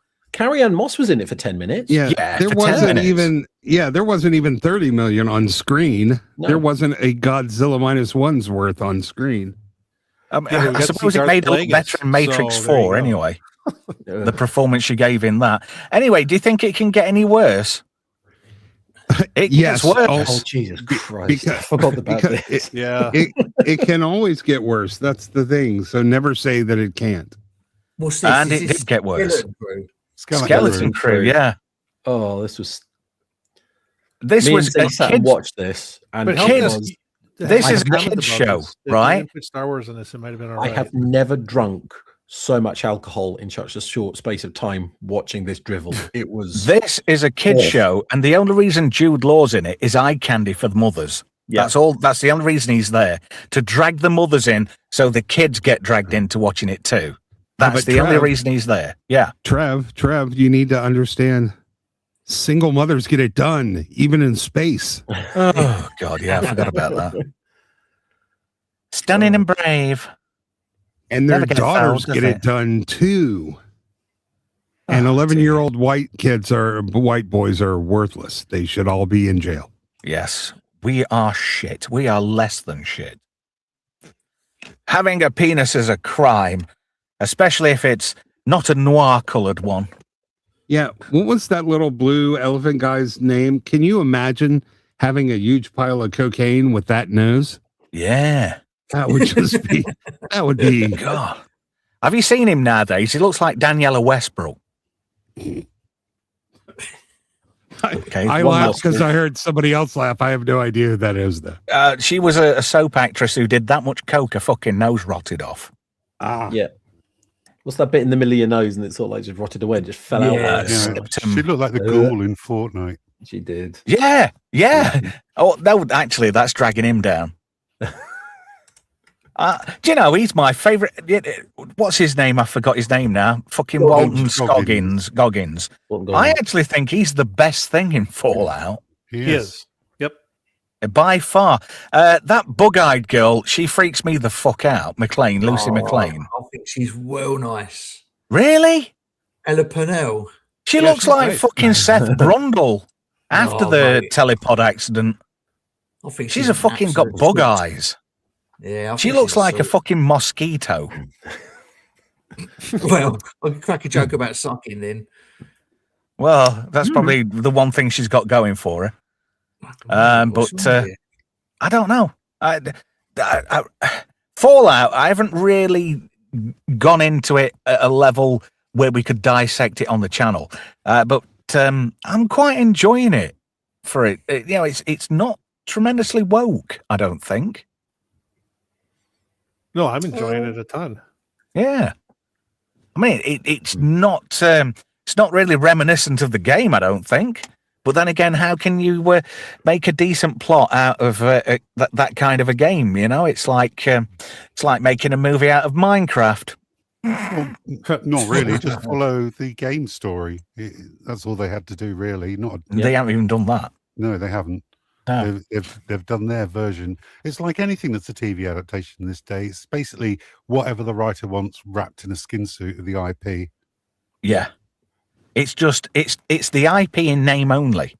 Yes. But we'll craft a whole new. Saying that though, that there isn't. I don't think there's a message in it. If there is, they've hidden it very cleverly. No, there's no message. No, it's just stupid. The entire premise relies on a company's idea that if we cause a nuclear catastrophe, we can have more profits, which is just ridiculously stupid. There's nobody to fucking buy your product. Everybody's dead or broke. Yeah. So if that's the basis for your entire story, then I don't think you're going to have a lot of things that make any sense coming from that. Some people like watching pretty lights. I need stuff to make sense, or I'm not going to care about the story. I think there's a separation of people that played Fallout 4 and Fallout 76 versus the earlier games.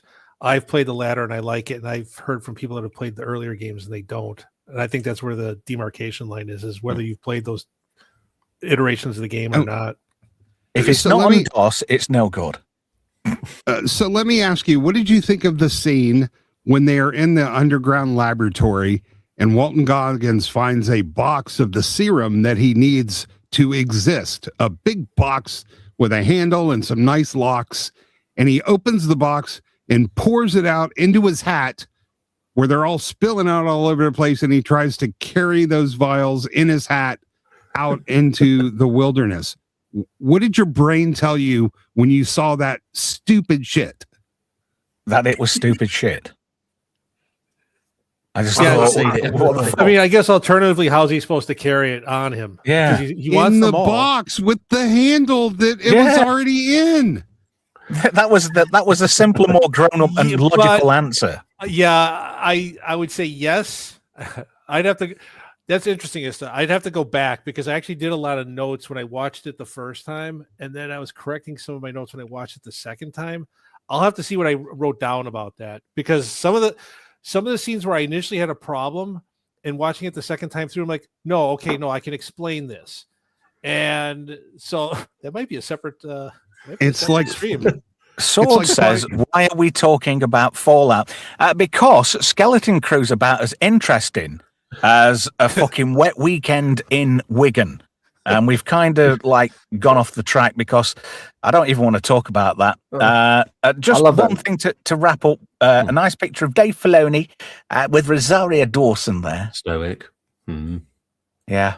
See, that's an idiot who is totally bought into his own genius mythology. Right there. Look at that. And you could tell he's a dickhead because he's not even wearing an Oilers hat. And I'm going to leave it there. I think Star Wars is dead. I think Trek is dead. All our franchises that we grew up with and loved so much and so dearly, every single one is fucked beyond redemption. Keep hold of your physical media because that's all that's left of everything you loved. If only he had put more lesbian space witches in the show. That's what we'll do for season 2. That'll fix it. Skeleton Crew cost $130 million. That's depressing. So it looked like $10. It looked like $10. It's insane. Yeah. Anyway, Sword says everybody's dead, Trev, and I kind of agree. Not Peterson. What? Even Chen. They're all dead, Dave. Everybody's dead. Everybody's Dave. dead. All... What? Yes. Never let him out. Everybody's dead.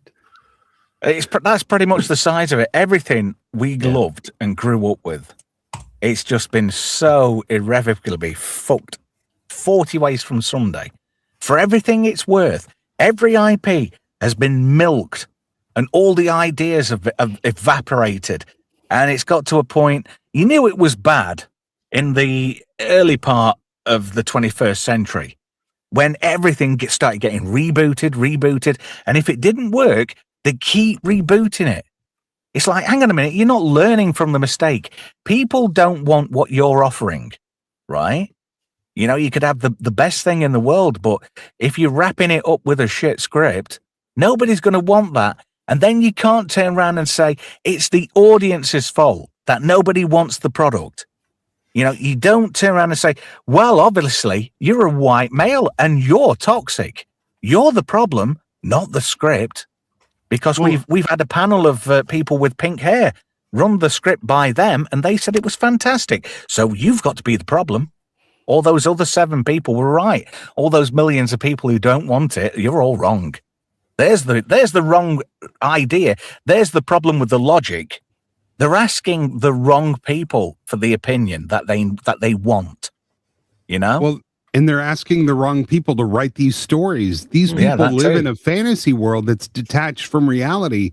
So when they write a story, it's not going to connect to anybody who lives in the real world where they have to go to work and make money and pay their bills and not overly concerned with, social justice and imaginary ideas about how things should be.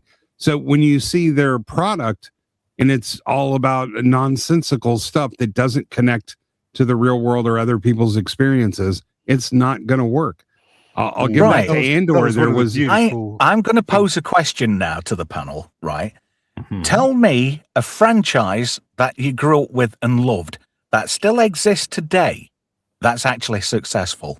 Stargate is good. Jinx. Well, that remains to be seen. We'll see what Martin Jarrow does with that when it comes back to Amazon. Garbage, though. Universe was finding its stride, and then they fucking pulled the plug. You don't have a season and a half to find your stride. You got to hook them in the first few episodes. True. Well, Eli lives. I believe that. Eli lives. You didn't. Yeah, it may lose, but so far, as of right this moment, Stargate still thrives. So none of us can tell what's going to happen. Well, it remains to be seen what Amazon's going to do with it. Yeah, of course. I have confidence in the team that they put together. Yeah, but the good thing is you've got people like Joe Malozzi who's going to be involved with it. Yep. And I'm just hoping that if they're in the writer's room and somebody comes in and goes, right, here's the narrative that you've got to squeeze in. Here's the message. I hope they turn around and go, get the fuck out. Well, that's one of the beautiful things about Red Dwarf. Danny John Jules said the thing about beauty about Red Dwarf is half the cast were black, and it didn't come up once. No. Yeah.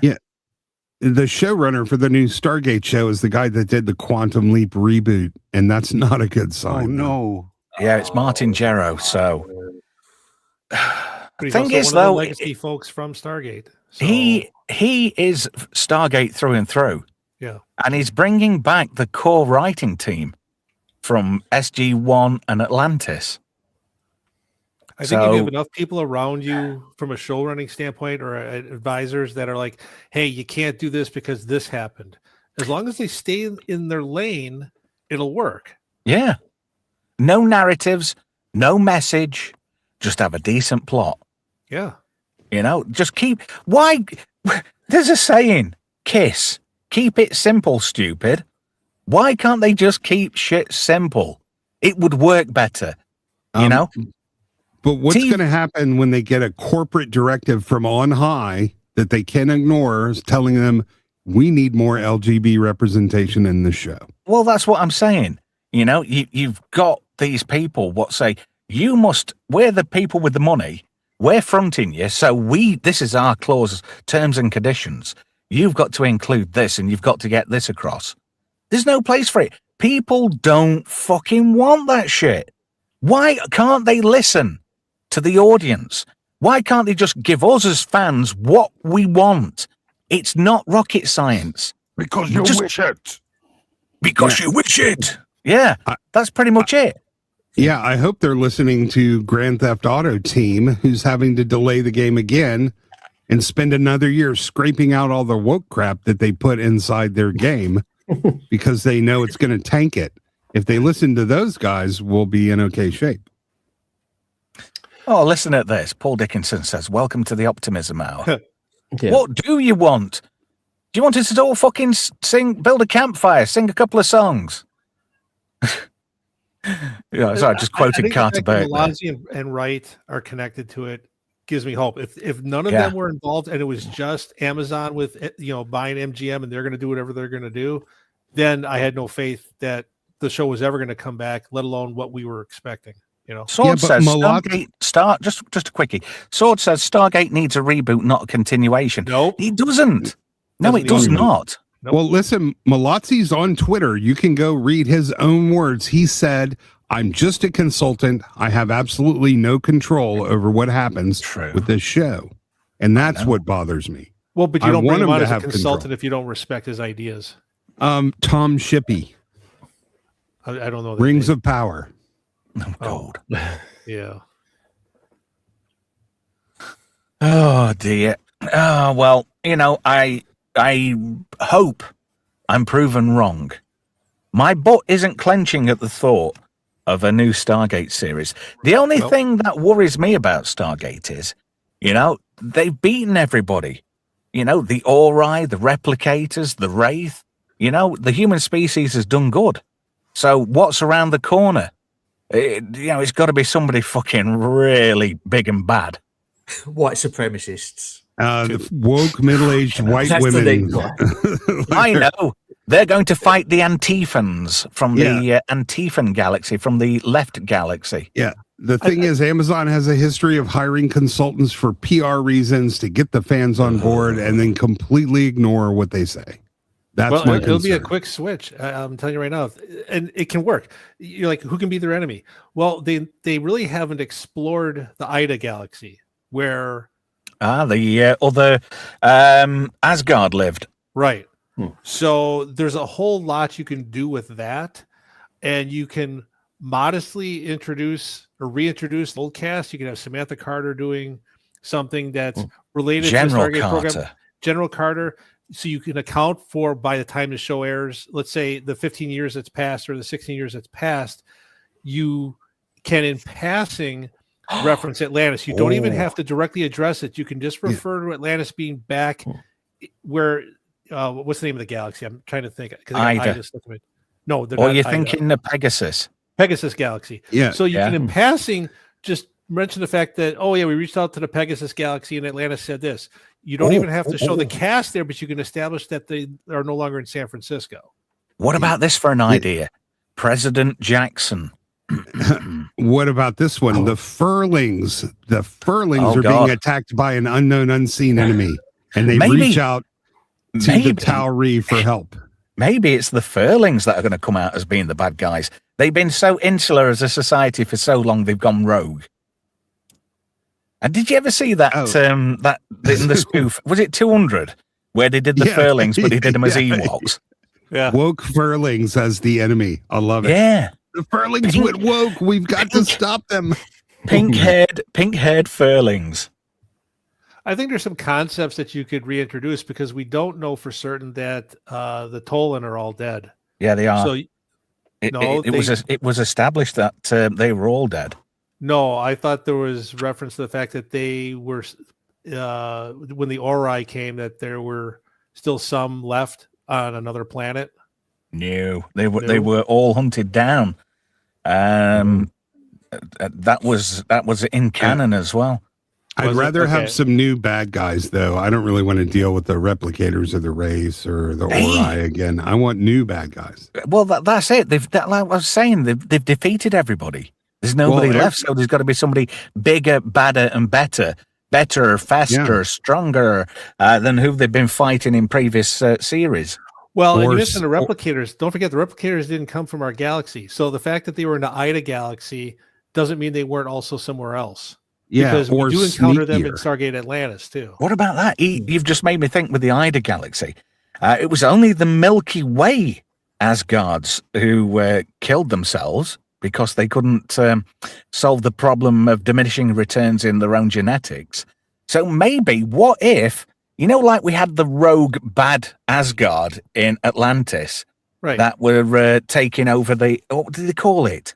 That device, what was making Stargates explode. Oh, it had a name, didn't it? And that was the one where Daniel Jackson actually got to be in a couple of episodes. Yeah. Because he had to team up with McKay, didn't he? Which was quite fun. Yeah, it was a two-parter.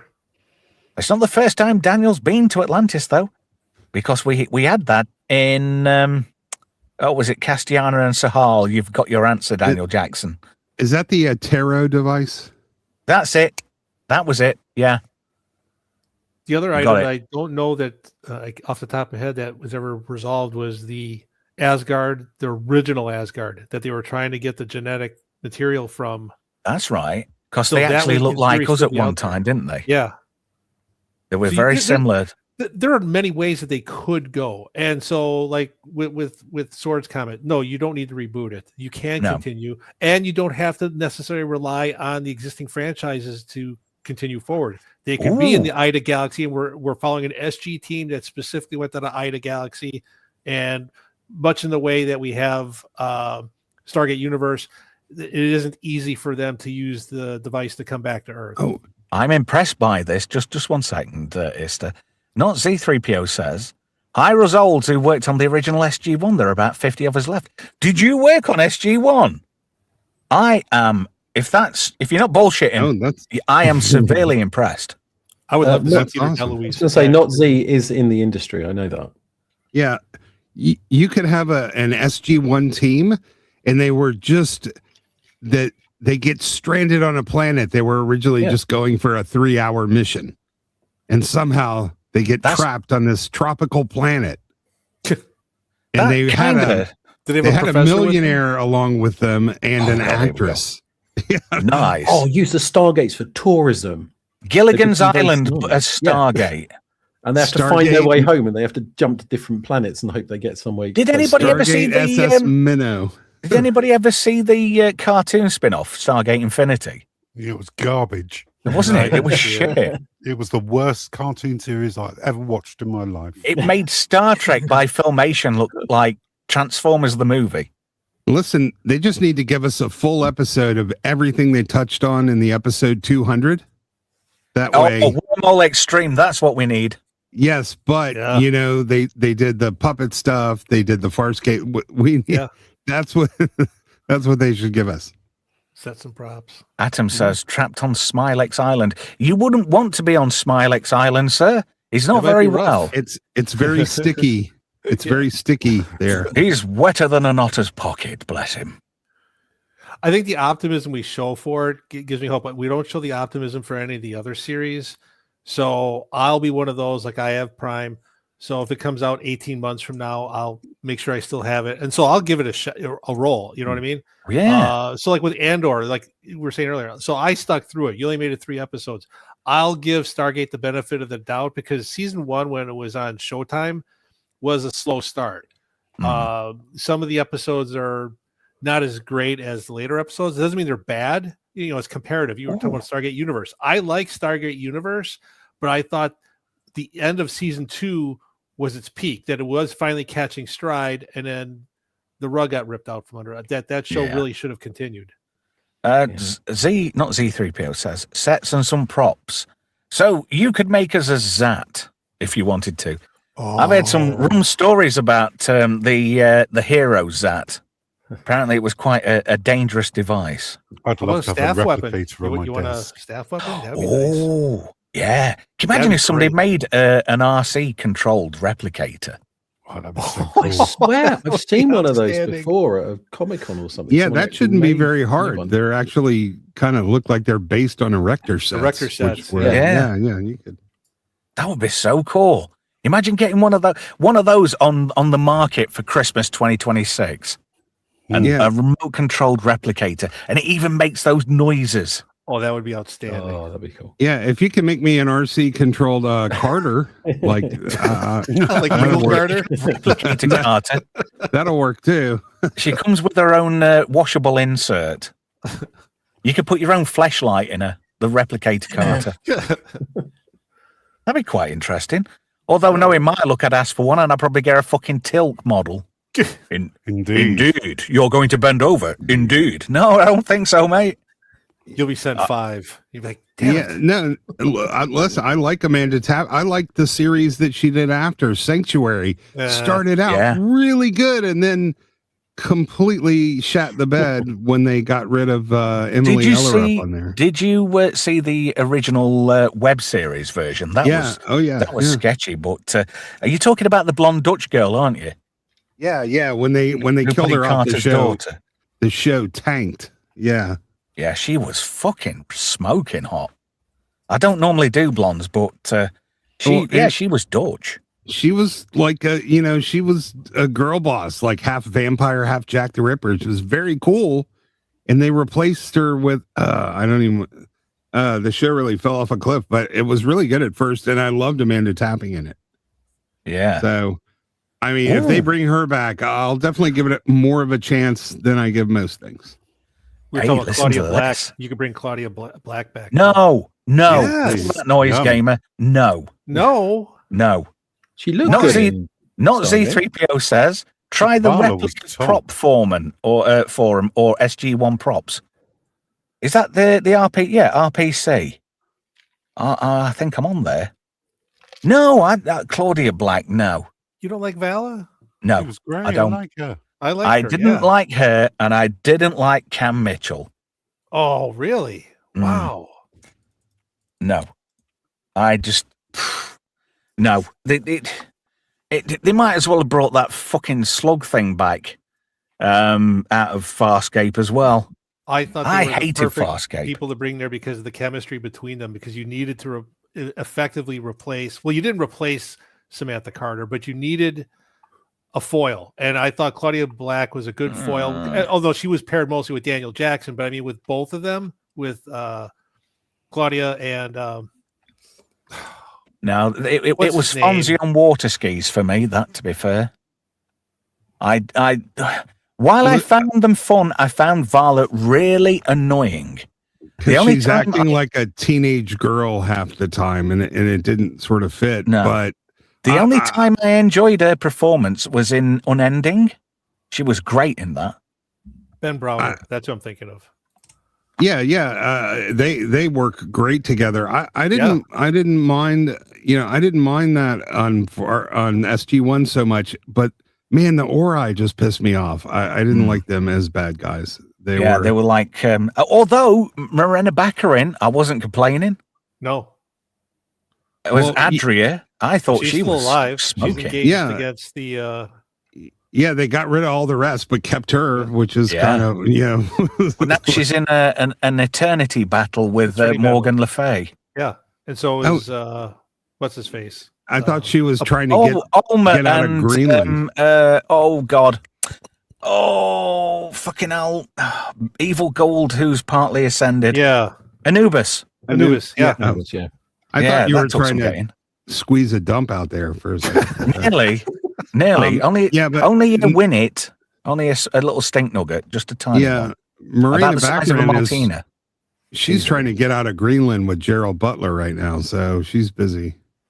Nice. Yeah, she was great as Vanessa in Deadpool, I thought. Yes. She wasn't so great as the reboot Diana in V. Although, saying that, one of her greatest performances in my book, for tastiness value, was when she was in Firefly. Yes. Well, yeah. Holy that shabola. V reboot, I couldn't figure out where they were trying to go with that thing. It was another one that didn't make a lot of sense. Do you know, anything with Elizabeth Michelin is garbage, to be fair. Because she was like horseshit a few years ago. They tried sticking her in The Expanse, but I'm glad she didn't stick around in that too long. Is that the blonde woman? Yeah. She was in so many fails during the mid to the back end of the noughties. Yeah, she was in that show where the electricity went out across the world. Yeah, Revolution. Yeah, yeah. There was some potential there, but again, man, they just sort of like went off a cliff. Another J.J. Abrams effort. Let's face it. Okay. Yeah. It was like Lost, but without electricity. Sort of. Yeah. Once they had, we have electricity if you plug this USB drive in. I'm like, okay. Oh, yeah, with the JavaScript in it. He should know. He recognized the code after all those years. Yeah. The only couple of things I actually enjoyed from the JJ stable was Fringe and Alias. That was about it. That was I never got into Alias. I watched Lost. I watched all 5 seasons. I don't know. I watched Lost when there was a real bad sickness bug going around, and everybody was down for about a month. So we sort of aggressively watched Lost, and I got to the end, and I thought, what the fuck was the point of Lost? Yeah, you get to the end, yeah. It was like going for you were absolutely dying for a shit, but when you got there, you realised you were constipated. That's Lost. Lost was the first proper mystery box. Yeah, it's cheating your audience. It's taking a shortcut. It's easier to ask a question than answer it. But if you don't have something sufficient to the audience's investment, they're going to walk away disappointed every time. And JJ never has an answer. Has anybody seen Jorge in anything since? Who? Jorge. The big guy. He was in the remake of Hawaii Five-0. Oh, he was, wasn't he? Yeah. Oh, yeah, the fat bloke with the... Yeah. Okay. You're being sizist, Matt. You're being sizist. Yeah. Sizist. Yeah, I'm going to pretty much call it there if there's not any more business. Because we started off with the real shit, and we've ended up having quite a good chat. Yeah, we turned it around, didn't we? Really. Vex is in the chat. Hello, Vex. How are you? How's that ham sandwich of yours doing? She's got a lovely ham bap, apparently. I don't eat Indian. Oh, she's not Indian. Sri Lanka. Yeah, they're having a bit of pit viper problems in Asia now because people have been buying them as pets because of Zootopia 2. So, you know, if you're there's a download available on the high seas labeled up as Zootopia 2. It is not a Disney film. Does it feature animals? Yeah. There are animals in it, and there are people in it, and there's not enough eye bleach in the world. I'll say, just because a deadly animal is rendered cute in a cartoon does not make them safe to own as a pet. It's like penises too. Well, and on that note, I want to thank everybody in the chat. You've been absolutely wonderful tonight. Thank you to Mel for the 2.5 pot knackers. Rest of you, type fuckers. Anyway, I want to thank Matt. I want to thank Ista, Gamer, Help Desk for coming out of retirement. I feel like I've got a part of my wingman team back. You know, because there's Gamer and you, Graham, and Z. I mean, you are a part of the original team. All we need is Brian. Swappers isn't very well, bless him. He's down with whatever he's got. But again, he's probably got that eye aids. What thing Herman was talking about earlier.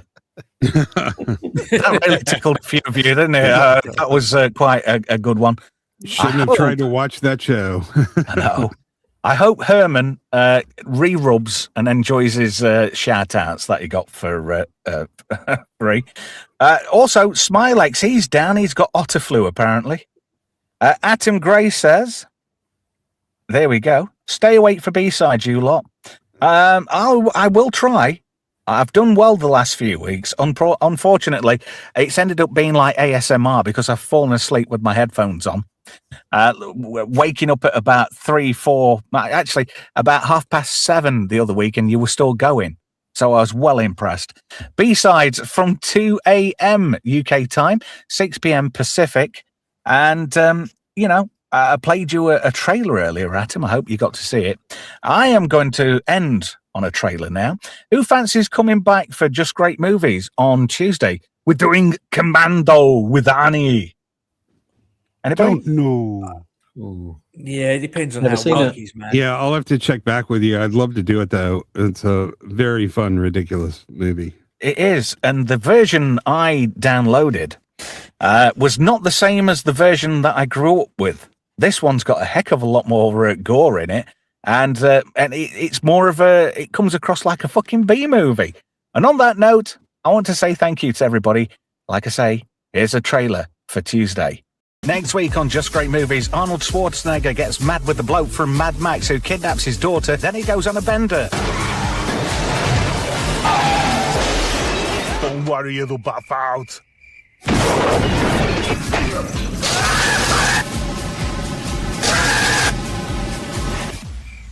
See you from 9 p.m. next Tuesday.